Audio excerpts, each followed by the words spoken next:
planting seeds and growing leaders. At Coosa Elementary School, students are getting their hands dirty for a good cause. The school's legacy garden is getting a fresh start thanks to the help of a business, parents, teachers, and students, all working together to bring the space back to life.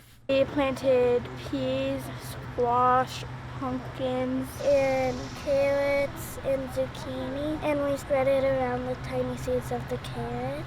I went as deep as my knuckle and planted pumpkin seeds. Before planting could begin, Earthworks stepped in to clean up and prepare the garden beds that the students will now be taking care of. Make sure they weed. Make sure that everything gets watered. Make sure that they baby the plants. Take pride in it. Parents also pitched in. A group of fathers removed the old greenhouse and built a new one, creating a better space for students to learn and grow. And it's good for them to learn about nature, agriculture. A lot of food that we have comes from farmers and stuff, and that's the cornerstone of America. It's good to see them outside exploring nature and not behind a screen all the time. A student even joined the Dads on the Greenhouse project as a way to give back. This was my service learning project, and I did use the driver a lot. Now that the planting has begun, students are already learning the science behind what it takes to grow healthy plants. The kids, when they come out, they're going to learn about the life cycle of plants, why we plant things, where their food comes from. It's not from the grocery store, it's out here, how to take care of it. And I'm hoping to foster a love of not just gardening, but eating more healthy food.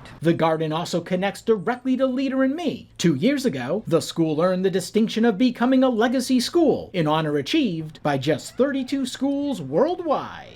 This school decided that it was giving back through our garden, so that was important to us. We decided that we needed help, so our donors and partnerships popped up and supported us and helped us renew and kick off. So this year our whole theme is rooted in leadership and growing a legacy, and that's what we're doing here. And that legacy helps our students know that we grow to give back to our community. Vegetables grown in the garden will be donated to Help of Beaufort to help feed those in need. At Coosa Elementary School, Ron Lopes, Beaufort County School District.